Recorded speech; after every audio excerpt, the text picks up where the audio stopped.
老大，你把东西放哪儿了？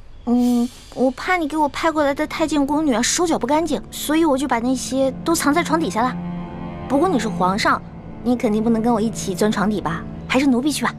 哎，你个笨丫头，朕是不能跟你一起钻床底，但是朕可以跟你一起把这个床挪开，对吧？您说的对。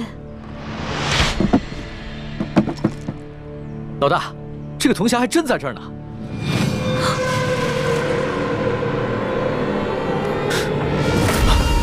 老大，老大，宣太医，宣太医！老外，朕念在你过往的功劳上，又看在奕欢的情面上，饶你一命，改为削职圈禁。从今以后，没有朕的旨意，你不得离府半步。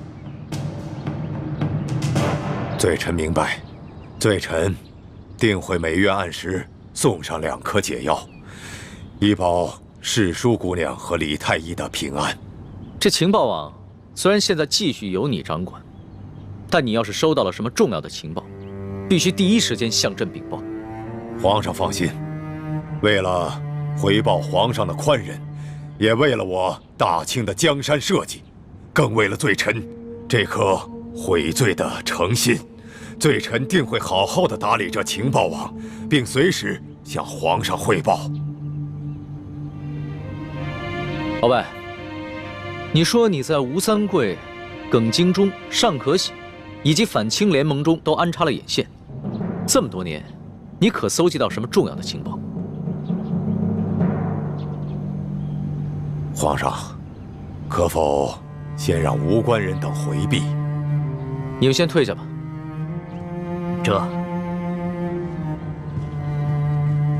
皇上，这鳌拜虽然现在认了罪，可是他武功高强，万一他突然行刺，这外面的侍卫根本来不及护驾。这鳌拜虽然现在认了罪，可是他武功高强，万一他想行刺您，这外面的侍卫根本来不及护驾。不如让我留在这儿，还能帮您抵挡一阵呢。您觉得呢？好了，你既然不想出去，那就留下吧。是。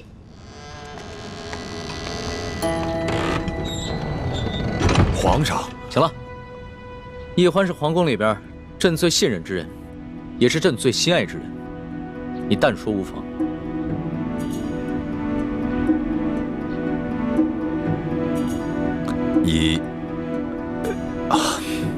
1个月前，罪臣得到一件密报，说是当年这崇祯帝吊死在万寿山之前，留下了一个铜匣，这铜匣里装了一份藏宝图，据说这批宝物富可敌国，得知者便有能力组建一支强大的武装，以对抗我大清王朝。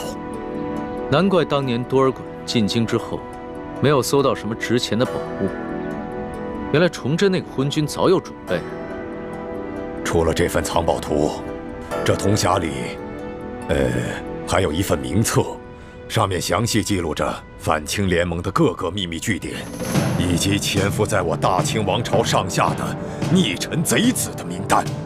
那就更重要了。我大清虽已入关30余年，但是天下还有不少人心怀旧主，不服我大清的统治。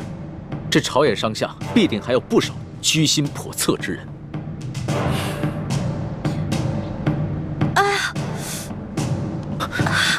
花儿，你怎么了？没事儿。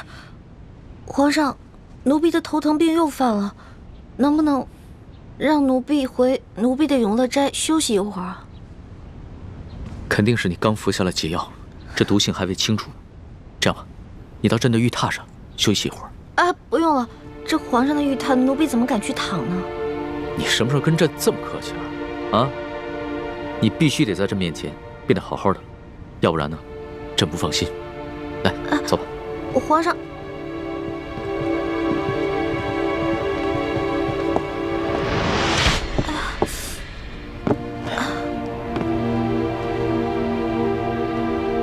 你好好休息一下。皇上，进来吧。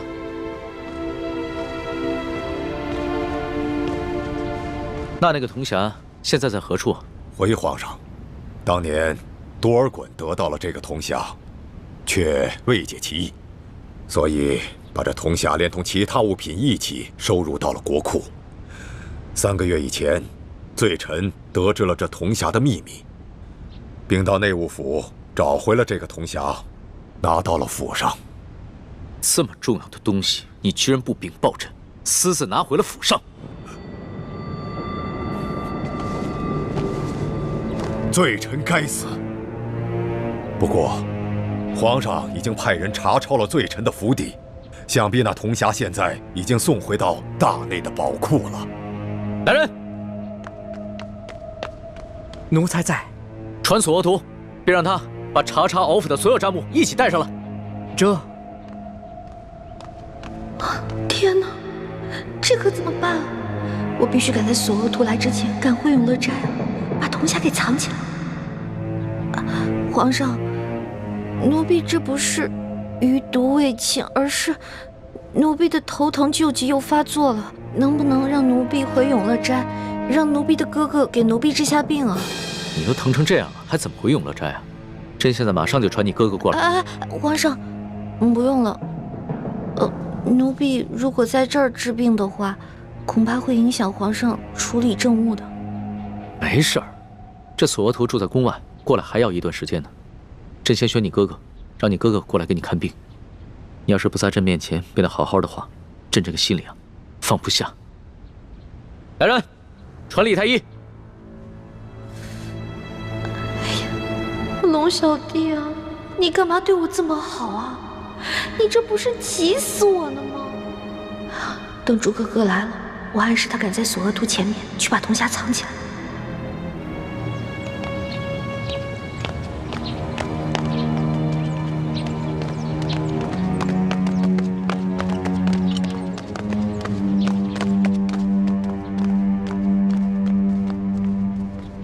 禀皇上，李太医采买药材去了，只有蔡太医当值。朱哥哥一定是去慈航药铺跟爹接头了。哎呀，朱哥哥，你这次出宫的可不是时候啊！世淑姑娘突然头晕，你过来给她瞧瞧。是。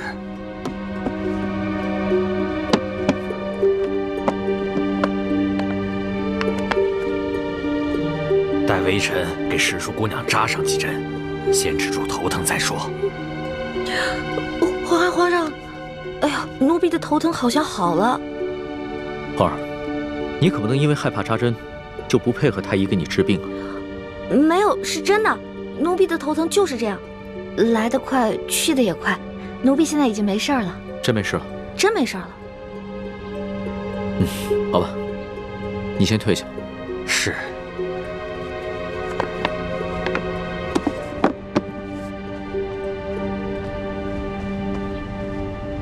现在怎么办呀？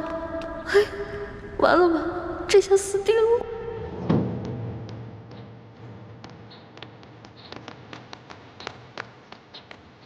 索大人，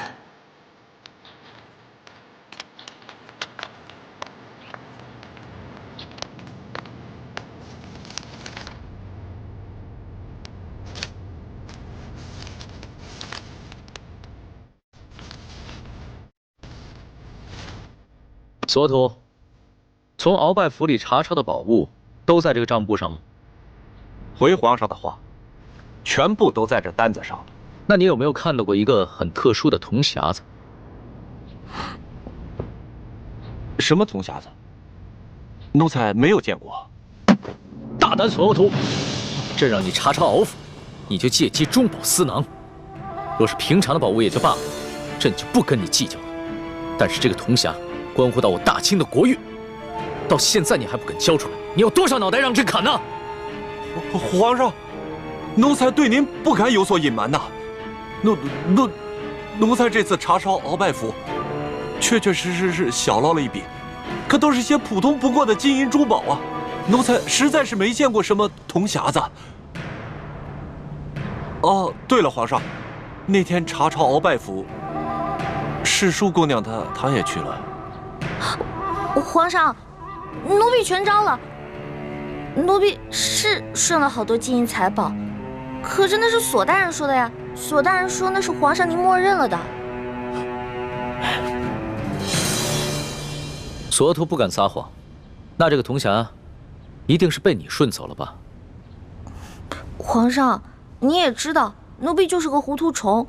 那天顺了那么多东西，高兴的都忘记东南西北了，哪还记得有没有什么铜匣呀？那铜匣是不是在永乐斋啊？如果是被我顺走的话，当然是放在皇上赐我的永乐斋啊。好，那朕就亲自去跟你看一看。对了，这件事情不许让任何人知道，尤其是太皇太后。你们二人听明白了吗？这。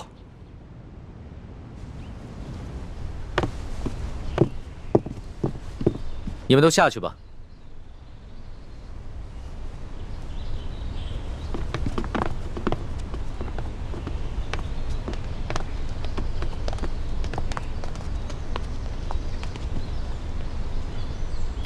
老大，你把东西放哪儿了？我怕你给我派过来的太监宫女手脚不干净，所以我就把那些都藏在床底下了。不过你是皇上，你肯定不能跟我一起钻床底吧？还是奴婢去吧。哎，你个笨丫头，朕是不能跟你一起钻床底，但是朕可以跟你一起把这个床挪开，对吧？您说的对。老大，这个铜匣还真在这儿呢。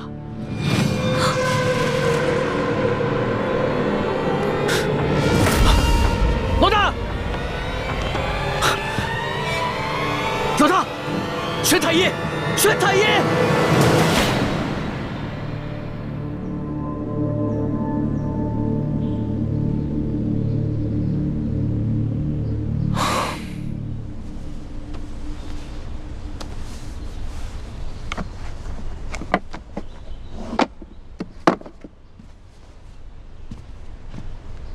皇上，臣妹一时旧疾发作，晕了过去。那他这个头疼的病有根治的办法吗？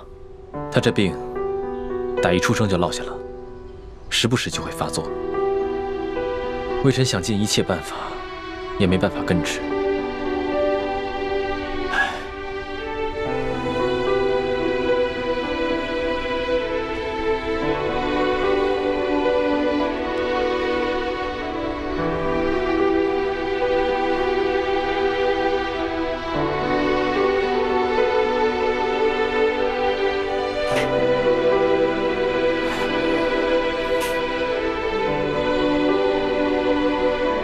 皇上，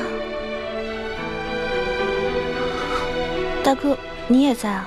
啊，老大，你好些了吗？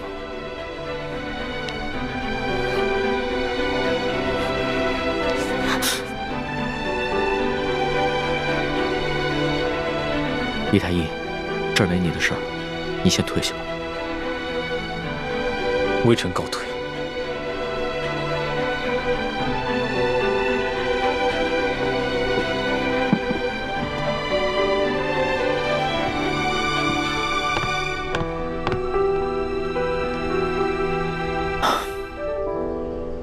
老大，你刚刚的脸白得跟纸一样，真的要吓死朕了。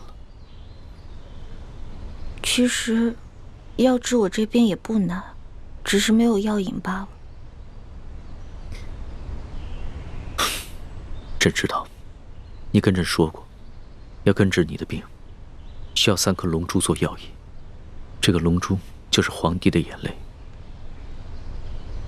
只不过，朕自8岁登基以来，面对风云诡谲的诸多变局，性子早已磨得极为坚韧，恐怕真的流不出来了。我知道呀，你是皇上，是天子，岂能轻易流泪？不过如果想要你流眼泪的话，挺简单的，直接灌你1碗辣椒水，别说是3滴了，就是1盆也没问题。你这病情刚刚好转，就想着欺负朕，看朕怎么收拾你！啊，陆小弟，我头还晕呢。老大，要是真的能治好你的病，别说眼泪了，就算是朕的龙血，朕也毫不吝啬。只不过朕从来不相信这些偏方，这都是人力和药力无用之时，才会想借着所谓的帝王之气来寻个安慰罢了。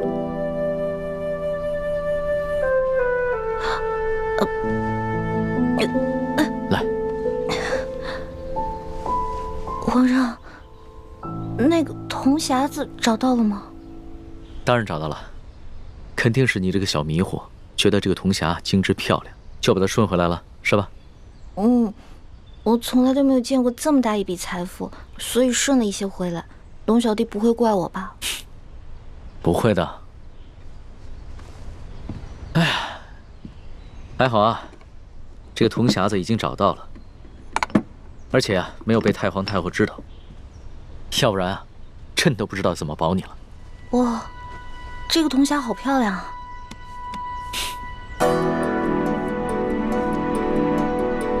不对啊，这个铜匣子虽然是跟鳌拜府的一模一样，但是我做了个记号，这不是我从鳌拜府中拿过来的那个呀。是谁敢在我之前把铜匣子换了？难道是朱哥哥？朱哥哥真是太聪明了。老大，你在想什么呢？我在想，如果这个匣子里面全都是前明的藏宝图，那龙小弟你就发大财了。老大呀，老大，你还真是个小财迷啊！这藏宝图固然重要，但里边的那些反清复明的逆贼名单，对朕来说才是最重要的。朕还要拿着这个铜匣去见鳌拜。老大，你就先好好养着啊。好。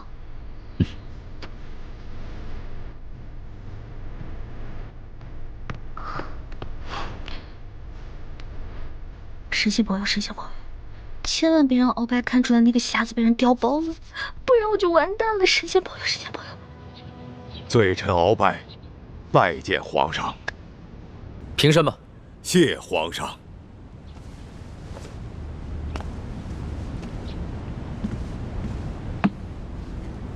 鳌拜，你瞧瞧，这个铜匣，是否就是之前你私自从国库里拿的那个？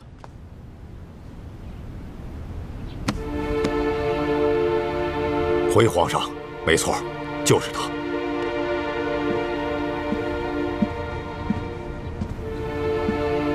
皇上，这铜匣子为什么会在李欢的手中？难道仅仅是因为他贪财，凑巧被他给取走了？罪臣的府上有太多值钱的金银珠宝，为什么他偏偏选上这个？皇上，您不觉得有些可疑吗？蹉跎，奴才在。之前你和奕欢一起去查抄鳌府的时候，奕欢是怎么得到这个铜匣子的？可有什么异样？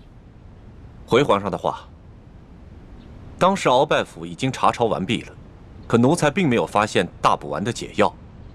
奴才正在着急的时候，手下来报说，发现了一间密室。瞧见没有？这个地方机关重重啊，里面不知道藏了多少宝贝。都过了1个时辰了，师叔姑娘，你到底行不行啊？哎呀，别催我了。就是说，恐怕我们的手是真的保不住了。是啊，能不能不要这么绝望啊？我有种预感，我很快就能打开，很快。真的假的？行不行啊？都过了1个时辰了，还没打开吗？我打开了，我打开了。这个密室的门，连工匠都打不开，奕欢居然能打得开。皇上，这李奕欢来历不明，行迹可疑。皇上，世叔姑娘说了，她当时在鳌拜府期间，曾经看到过鳌拜打开那间密室，所以她记住了手法，才能打开那间密室。而且世叔姑娘也是前后鼓捣了差不多有1个时辰，才打开了那间密室。奕欢之前跑江湖的时候是个小贼，会一些旁门左道的技艺，也不奇怪吧？是啊。跟着，我们就进了这间密室。哎，世叔姑娘，没想到啊，这鳌拜老贼的密室里，珠宝多的比皇宫里还多。可不嘛。大人，要不然这样，咱俩呢先挑点，剩下的入账，您觉得呢？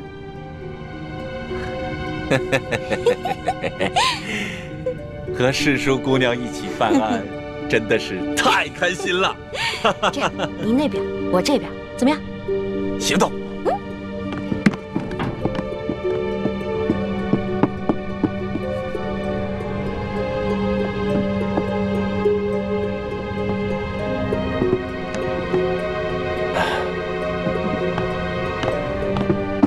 哎，世叔姑娘，你这就挑好了？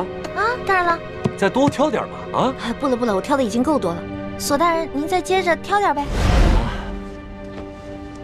皇上，派奴才去查抄鳌拜府，奴才却借机中饱私囊，真是罪该万死，请皇上恕罪。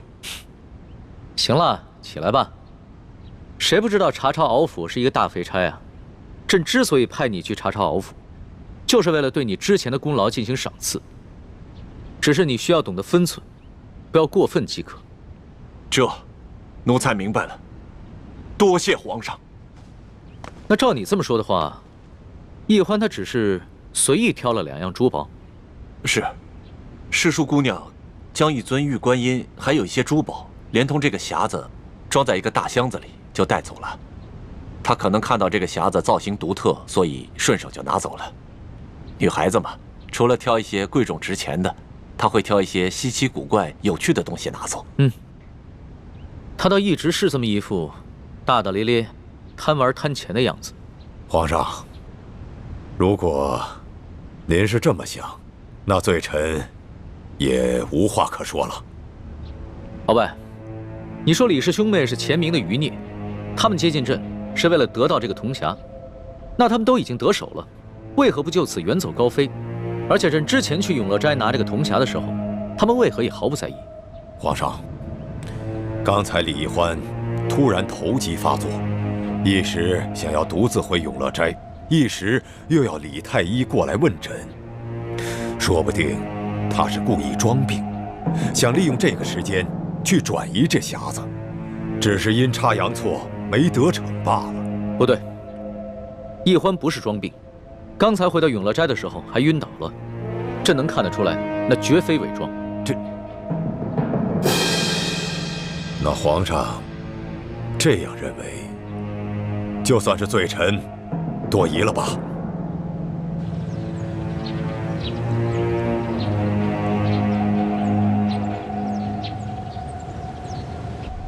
什么？铜匣不是被你调包的？我哪有时间调包啊？而且我根本就不知道鳌拜已经知道铜匣的存在，并且还告诉了康熙。那铜匣会被谁调包呢？难道是康熙啊？不可能是他，他也是突然听鳌拜提起铜匣，连铜匣的样子都没见过，怎么可能来得及伪造一个赝品呢？那个赝品伪造的极为精致，几乎可以以假乱真。我想鳌拜多半没有看出来那个铜匣被调包了，不然康熙肯定会对我兴师问罪的。小师妹，你如何认出铜匣被调包了？是这样的，那个铜匣上不是雕着一条龙吗？龙上面有一颗珍珠，我见那颗珍珠长得特别可爱，我就上去撬啊撬，结果上面就留下了一道很浅很浅的痕迹。真是胡闹！万一不小心触动了机关，那铜匣里的宝藏图和名册就被您给毁了。我知道了。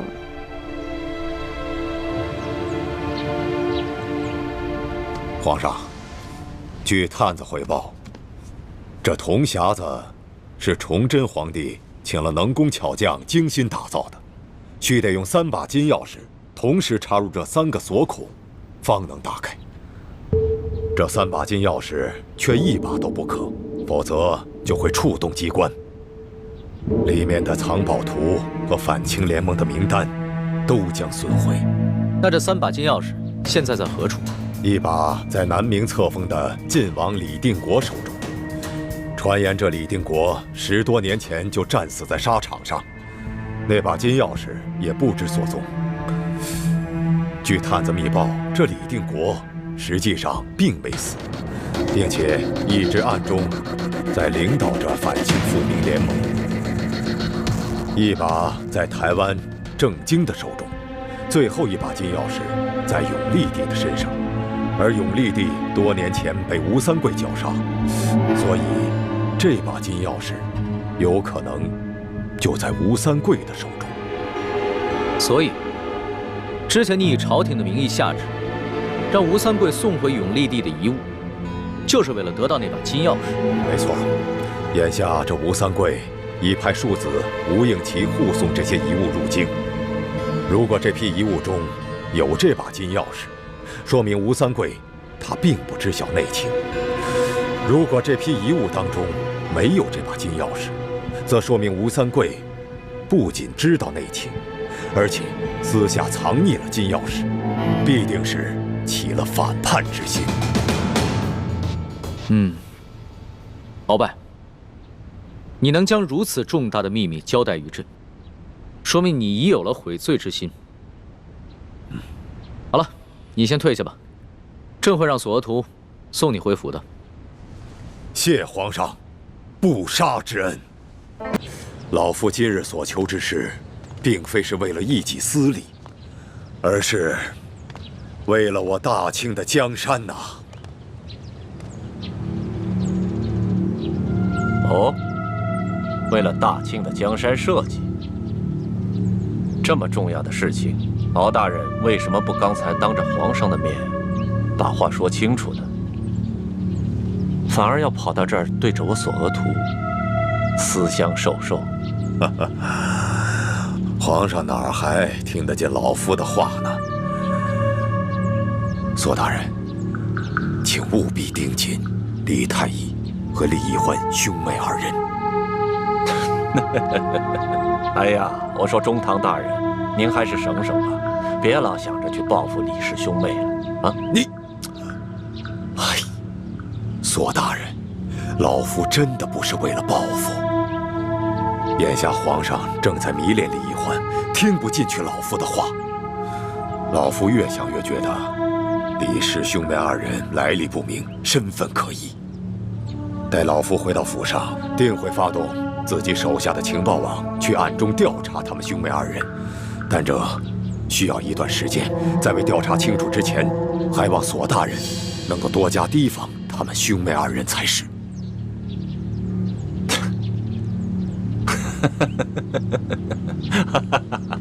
哎呀，我说中堂大人，你是不是在天牢里关了这么几天，给关傻了？你难道不知道吗？他们李氏兄妹现在是皇上眼中的大红人，你竟然挑唆我索额图，去帮着你对付李氏兄妹，我会傻到帮你去逆龙鳞吗？我就知道你不可能帮着我鳌拜，你索额图只会借机把老夫往死里踩。但是为了大清的安危，老夫今日就放下私怨来求你这个政敌。索额图，你想想，若是这李氏兄妹二人来历清白，不是那前明的余孽，你去捧他们的臭脚，自然会是前途无量。若是这兄妹二人是那前明的余孽，那后果就是不堪设想。所以，请你暗中帮老夫查明他们二人的来历，看清楚了再下注也不迟。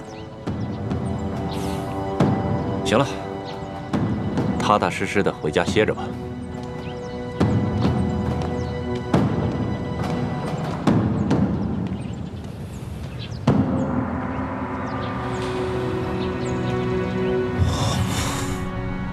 既然鳌拜已经知道了铜匣的秘密，肯定也知道了金钥匙的秘密。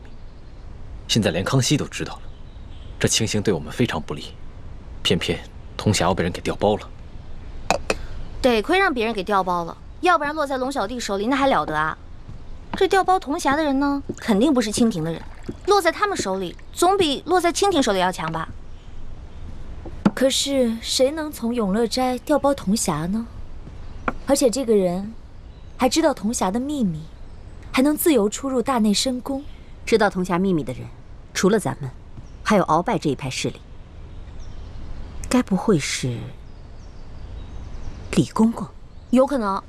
这李公公表面上是太皇太后的人，其实啊，早就被鳌拜给收买了。如果铜匣是被李公公调的包，那现在应该落在鳌拜的手里。鳌拜和康熙一样，都只是假意讲和，他不会把真的铜匣交给康熙的。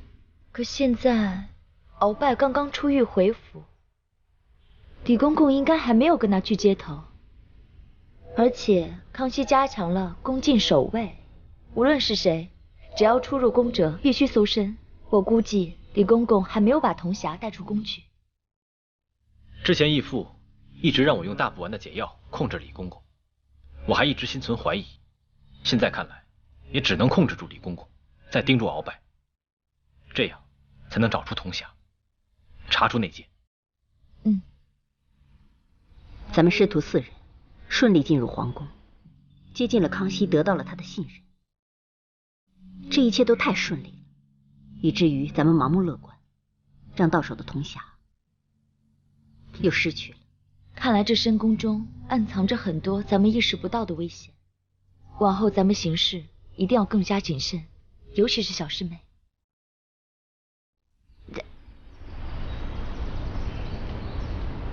还好没有集齐3把金钥匙，所以即使得到了铜匣，也没有任何意义。不知道倩影和默笙他们有没有从吴应奇手中拿到1号金钥匙？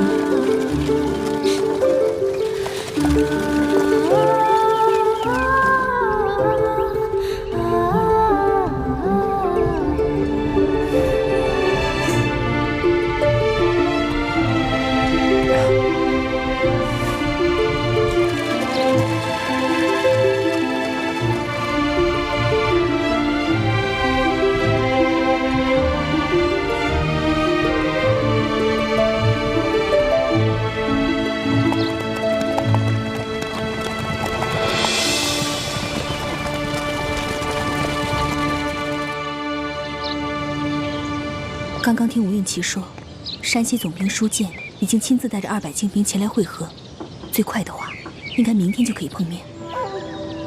如果让舒建接管车队，那么就很难有机会下手了。所以今晚你一定要骗吴应奇，说出金钥匙藏在什么地方。我明白。二公子，有些茶点吧。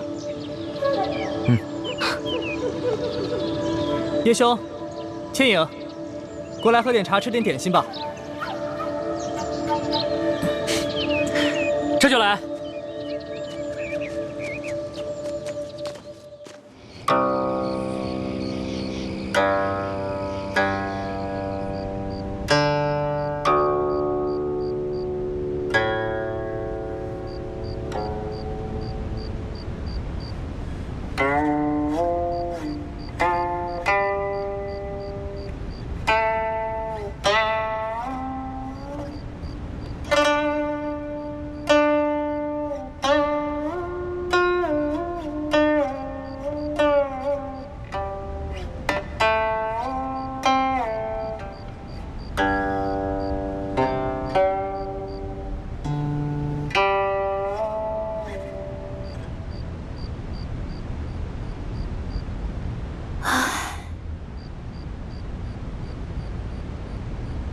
倩影姑娘为什么叹息？公子的琴声，表面听起来很是欢快，可细细一听，里面又藏了很深的心事，让我心有共鸣，所以不免叹息一声。这是我以前最喜欢弹的一首曲子，可从来没有人能听出我有心事。倩影姑娘，你真是我的知己。公子，我们现在已经在山西境内，明天就与舒总兵他们会合，公子也可卸下重任。不知还有何其他心事？你不明白，此次护送永历帝的遗物进京，是我主动向父亲请缨的。我倒是希望可以护送的越久越好，路途越长越好。哦，为什么？实不相瞒，我是借着此次任务来逃婚的。逃婚？公子已经订婚了。公子是平西王的儿子，身份显贵，想必那姑娘也一样，定是出身高贵，各方面都万里挑一的佳人吧。我父王为我定的未婚妻，是云南当地最大势力刀土司的女儿，名叫刀铁凤。她的人如同她的名字一样，蛮横泼辣。那公子，你父王为何给你许这门亲事？像我们这种出身显贵的子弟，姻缘之事，早已是父辈们用来权势结盟的筹码。朝廷对我父王很不信任。我嫡出的大哥吴应兄，他被留在京城，迎娶了建宁公主，表面上是做了出身显贵的额驸，可实际上是被朝廷留作了人质。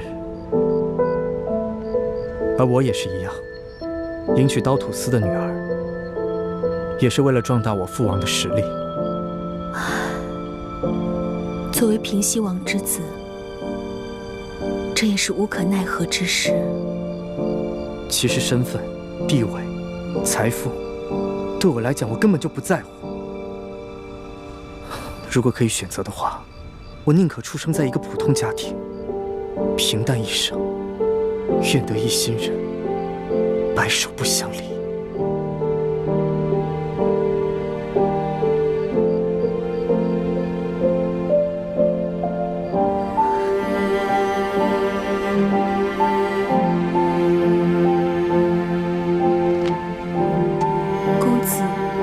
执行完此次任务，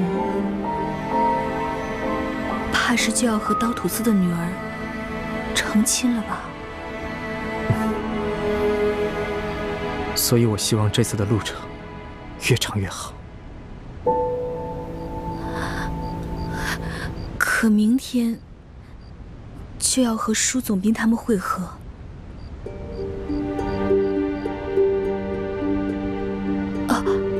对了，公子，你身后这箱子里放的就是永历帝的遗物吧？正是。明天就要和舒总兵会合了，石青红始终是不放心，非要把箱子放到我这里。不怕公子见笑，乡野小民我从未见过皇帝的用品，不知公子可否让我开开眼界？其实也没什么可看的。永历帝被缅甸王送回去以后，已经是落魄的凤凰不如鸡了。他身边的随身之物，也没有一般帝王的气象。不过你要看，我给你打开就是了。公子与我相识还不到1月，就对我如此信任吗？我相信缘分。有些人一见如故，而有些人日日相见，却相顾无言。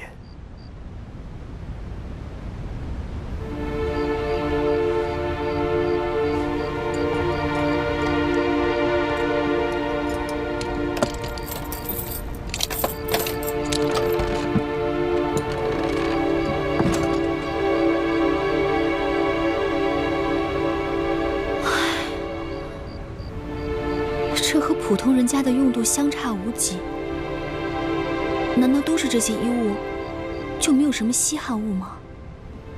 这流亡的皇帝，怎么也该有几件随身的佩物吧？永历帝当年虽然落魄了，可是至少还有一帮忠臣死士相随，所以金银珠宝也是有一些的，就在这个首饰盒里面。那我能看看吗？当然可以。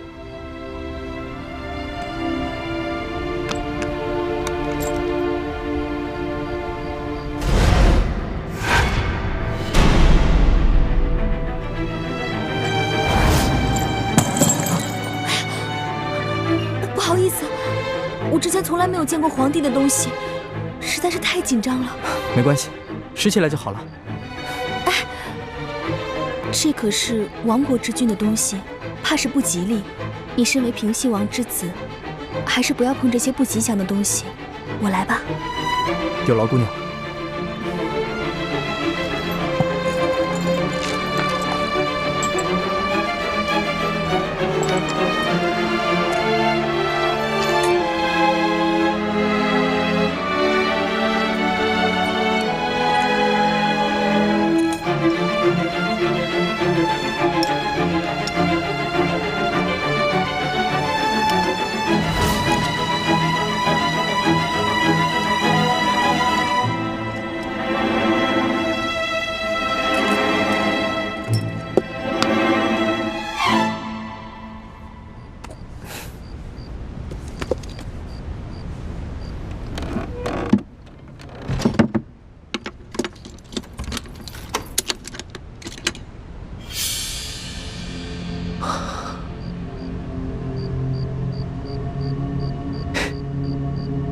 我原本以为吴英奇心思缜密，很难对付，没想到你居然这么轻松的就拿到了1号金钥匙。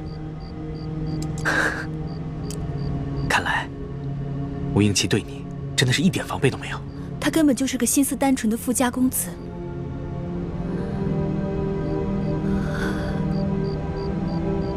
他进京之后，如果朝廷发现这金钥匙被调包了，那他会不会有性命之忧啊？师姐，金钥匙我们都拿到了，你还担心他干什么？朝廷最好把他打入天牢，一怒之下再杀了他，这样就能逼得吴三桂起兵造反了，我们光复大明就指日可待了。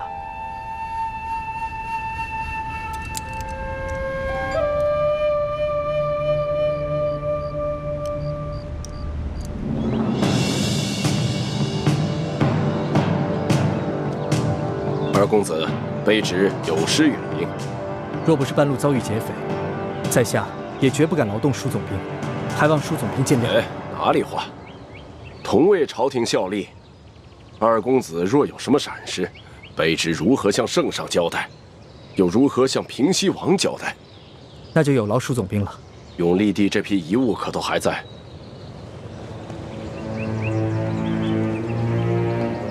我之前特意将永历帝的遗物放在一个不起眼的箱子里，劫匪们有眼无珠，只劫走了其他箱子，却唯独把这个箱子留了下来。这也算是不幸中的万幸吧。却唯独把这个箱子留了下来，这也算是不幸中的万幸吧。永历帝这批遗物事关重大，二公子可否允许在下检验一下？当然可以。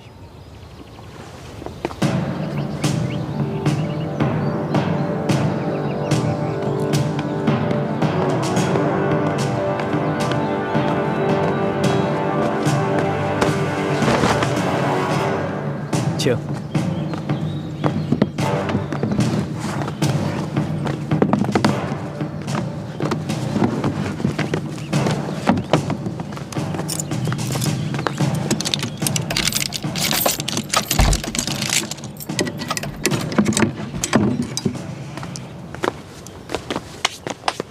这箱子当中可有一把金钥匙？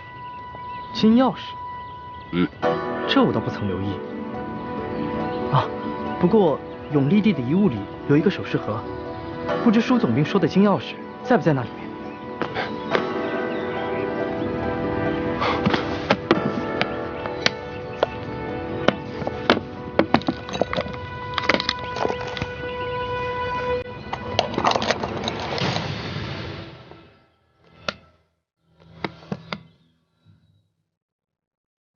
石柄上果然有一朵白玉莲花，看来就是这把金钥匙。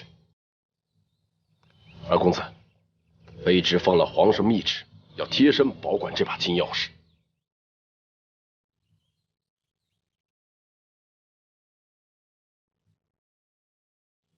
朝廷让家父运送永历帝的遗物，难不成就是为了这把金钥匙吗？不知这金钥匙有什么特殊的用途吗？二公子，遗物您已经送到，就算完成任务了。回去也好向平西王爷交代。至于别的嘛，恕卑职无可奉告。是在下失言了。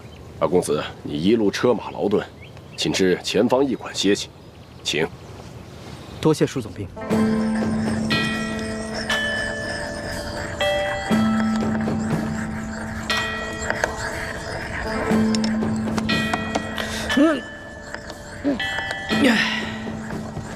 老大，你装这副可怜的样子给谁看啊？这样不会吃了你。谁知道你玩性大发，会不会把我给吃了？不是，你真把朕当老虎了？好，就算朕是老虎，那你也是一只刺猬，浑身长了刺儿，怎么下口啊？在我眼里，你比老虎要可怕多了。一声令下，我浑身的刺都得被你拔得精光。朕什么时候把自己当成皇帝来欺负你了？大多时候朕都是把自己当成你的龙小弟，什么时候把自己当过皇上啊？那谁知道你什么时候把自己当成龙小弟，什么时候把自己当成皇上呢？谈及国家大事的时候，那朕就是皇上；平常偶尔玩性大发逗你欺负你，不对，逗你被你欺负的时候，那朕就是龙小弟。那你现在是想跟我谈国家大事呢，还是想逗我欺负我呢？不是老大，朕有一件要紧的事要和你商量。那请皇上回到御座上，我们正正经经的谈吧。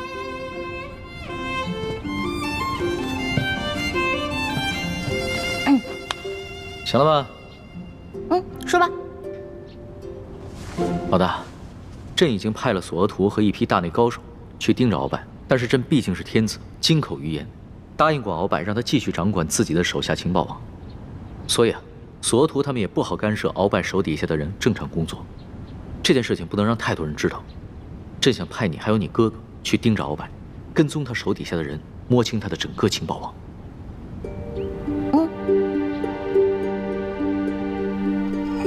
除了索额图，皇上还派李太医和世淑姑娘，也都去了鳌拜府，暗中盯着鳌拜。那依你看，这兄妹二人可信得过？他兄妹二人都是皇上亲自挑选的，奴才不敢妄议。你大胆地说，无论你说什么，哀家都恕你无罪。谢太皇太后。奴才觉得他兄妹二人还有些本事，能为皇上办点事，对皇上呢也还算是忠心。可鳌拜却说，这兄妹二人来历不明，心怀叵测，那奴才也就分不清深浅了。现在皇上很信任他们兄妹二人，所以哀家呢也不好说什么。不过他们都是来自乡间的，确有些疑点，还是防备着点好。奴才斗胆请太皇太后示下，让奴才也去鳌拜府。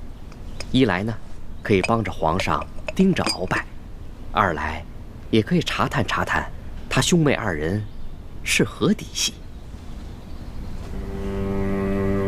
哀家给你一道手谕，让你自由出入鳌拜府。你要记住，探出什么，立马就要回来禀报哀家，切记不能惊动皇上。奴才明白。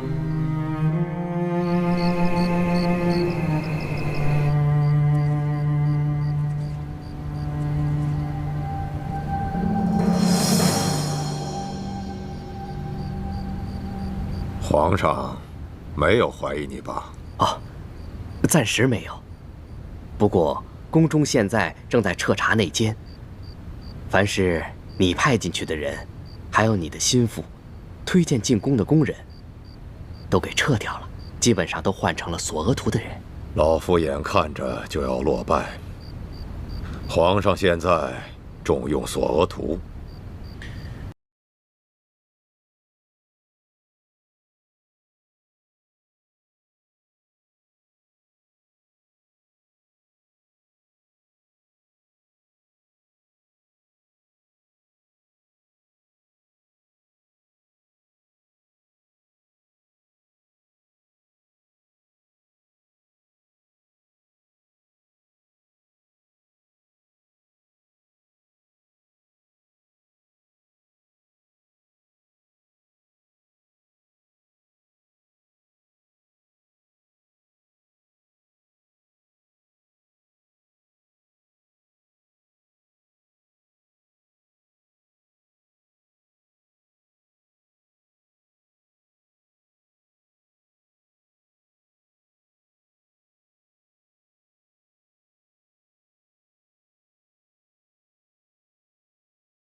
所以，他想让你再冷静冷静，等你彻底想明白了，他再过来见你。难怪民间有句老话：“青竹蛇儿口，黄蜂尾上针，两者皆不毒，最毒妇人心。”这个女人既狠毒又狡猾。当年她为了能让福临登基，她就利用美色去诱惑那个多尔衮。福临亲政以后，她又利用老妇去对付多尔衮。现如今，他的孙子玄烨要亲政了，他现在又容不下老夫了。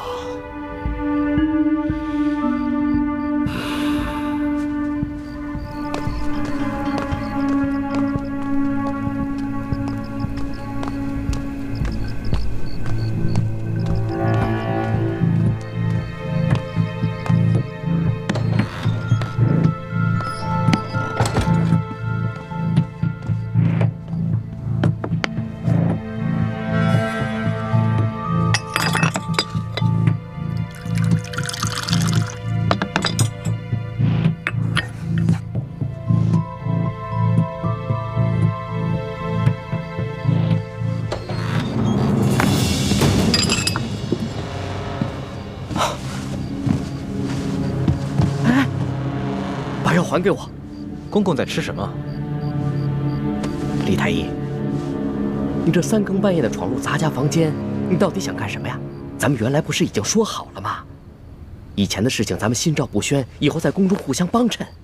公公不必着急，我连夜来找你，是有重要的事情要跟公公商议。有什么要事啊？侄儿李建清叩见叔父。你是叔父，我跟奕欢都是李定国的儿女，我们是您的亲侄儿侄女。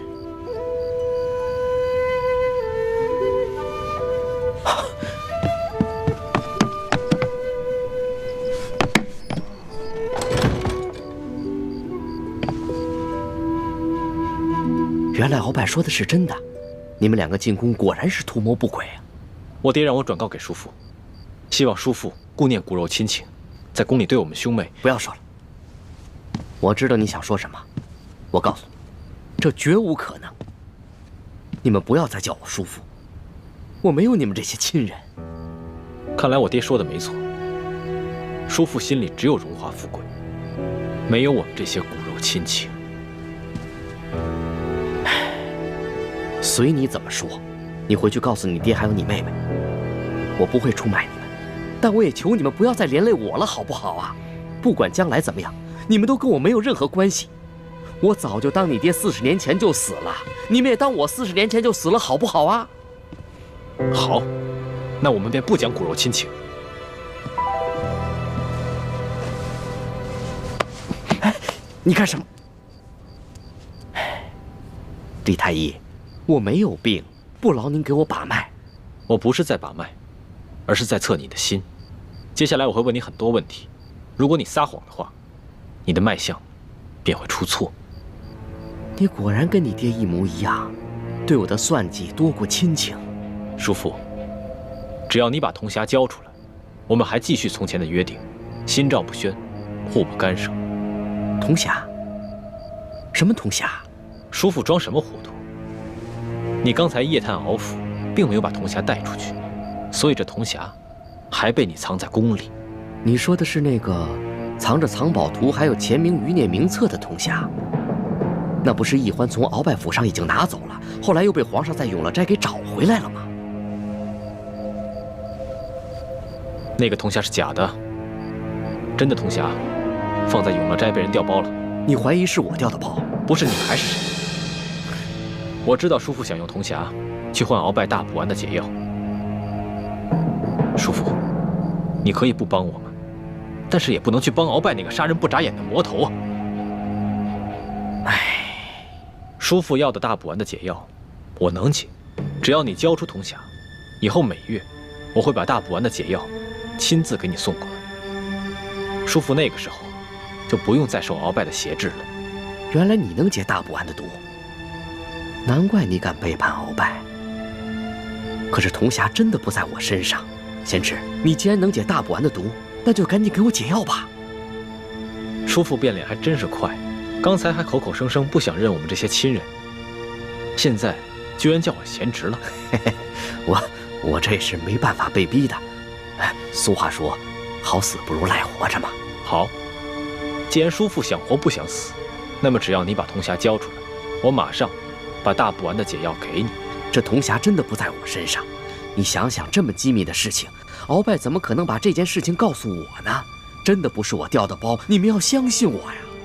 叔父要是不愿意交出铜匣跟我们合作，那我就不能给你解药。你口口声声叫我叔父，居然还要挟我！你讽刺我说我贪图荣华富贵，不顾骨肉亲情，而你们呢？你们就不自私，不冷血？从脉象上看，叔父的确不像是说谎，而且易欢也跟我说过，你的确从来没有进过永乐斋，而且叔父也不会功夫，也没办法半夜从永乐斋将铜匣盗走。既然叔父不知道铜匣的下落，那侄儿就先告退了。哎，等一等，解药呢？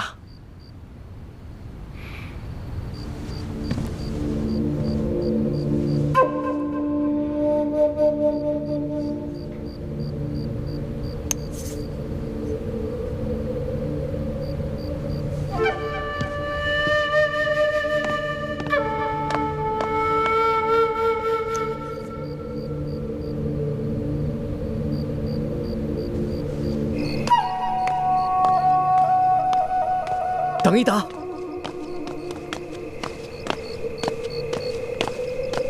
解药不是已经给你了吗？还有什么事？看在你替我保守秘密，还给我解药的份上，有件事情，我应该提醒你跟易欢。什么事？易欢之前打了皇上一巴掌，最近因为皇上林允生了病，这件事情太皇太后马上就知道了。你知道为什么吗？这不是你告的密吗？当时你不知道我们之间的关系，所以就在太皇太后面前借机讨好。我不怪你。不是我，你手里有我的把柄，我怎么还能在你的背后去使坏呢？就连皇上也认为是我，对我十分不满，我又不能解释，解释也没有用啊。那你觉得会是谁呢？我虽然没有十足的把握，但是我觉得十有八九会是索额图。索额图，他平时对我们还算不错。哎，那只是表象，在这紫禁城中，表面的好，那也许就是一把杀人不见血的刀。这索额图，他是顾明大臣索尼的儿子，以前有鳌拜压着他，所以他只能夹着尾巴做人。你们替他扳倒了鳌拜，他才在皇上面前替你们说几句好话。可是索额图这个人，为人最是深沉，况且他是当今皇后的亲叔叔，而皇上又如此宠幸易欢，他能真心对你们好吗？多谢叔父提醒。哎，你先别急着谢我。我在这紫禁城中30年沉浮不易呀，我真的不想跟你们掺和到一块儿。你回去转告你爹，咱们从此以后老死不相往来，各自珍重吧。叔父放心，你的话我一定带到。以后在宫里，我跟易欢也会尽量少打扰你。就这样吧。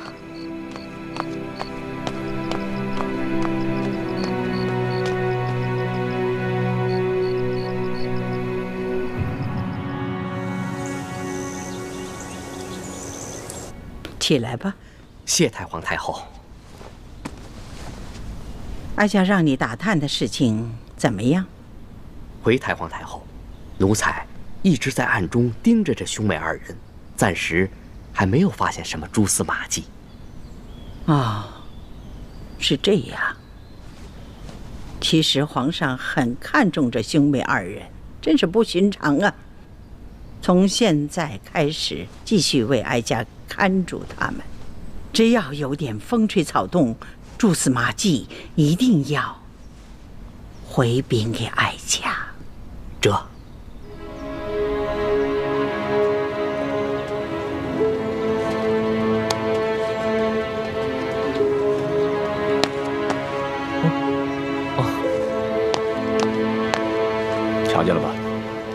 这鳌拜的手下可以凭借鳌拜发的令牌，自由地进出鳌拜府，所有的事情都直接向鳌拜汇报。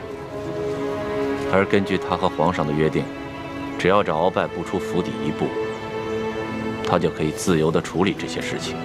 而我们只能在鳌拜府的门口排查进出人员的令牌，既不能加以阻拦，也不能揭下他们的面具，看清楚他们真实的长相，更不可以跟踪啊！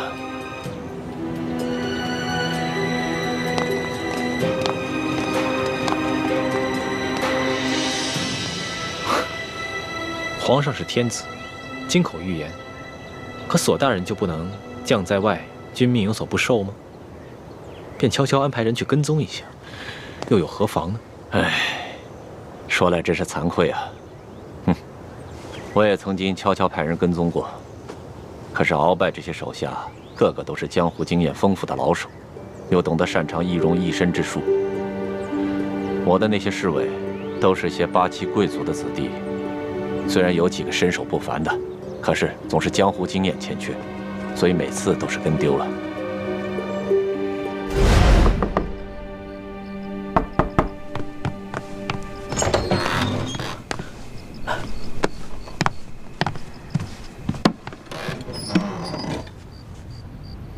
不是已经走了吗？你又突然回来干嘛呀？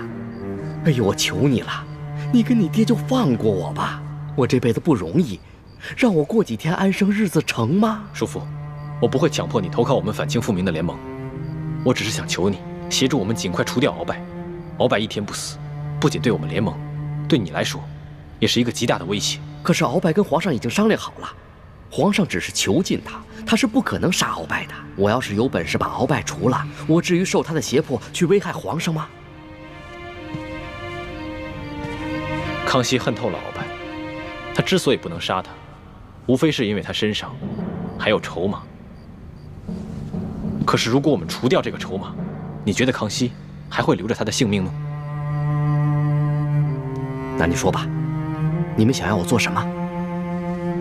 叔父跟了鳌拜这么多年，他在三藩王和我们联盟当中安插的密探，叔父可知晓一二。鳌拜这个人呐，心思缜密，像这么机密的事情，他是不会泄露给我的。他安排在每条线上的密探，都只跟他单线联系，而密探与密探之间也都不认识。鳌拜手上掌握了这么多密探，每条线上的密探跟他联络之时，可有什么规律？如果有紧急情况需要联络的话，他跟密探之间有一套联络方法。如果没有什么紧急的情况，就只是每个月的固定时向他例行做一次汇报。每个月的初一、11、21，他就找我向他汇报宫中的情况。每个月的初2、12、22，他就召集安插在平西王府的密探向他做汇报。每逢初3之日，他就会召京城监视文武百官的密探前来汇报。那他何时召见负责反清联盟这条线上的密探？那就每月初5、15、25这3个逢5之日。明天就是初5。索大人，我看不如这样吧。今夜，我乔装成江湖中人，想办法潜入鳌拜的书房，偷走他跟手下密探的来往密信，再悄悄跟踪这些密探，看看能否有所发现。好啊！早知道李太医除了医术高明，身手也是不凡的，不在鳌拜之下。如果李太医肯出手相助，那真的是太好了。到时候还需要索大人多多配合，让你那些手下不要干扰我们的行动。这没问题啊，包在我索额图身上。好。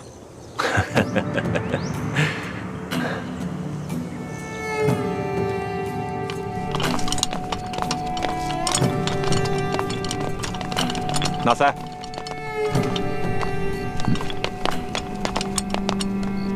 义父，今天晚上你跟弟兄们不要在这鳌府里面巡逻了啊！巡逻到外面去，围着鳌拜府转几圈就行了。这府里面发生什么事情，你们都要装作没听见，明白吗？好的，义父，孩儿明白。行，巡逻去吧。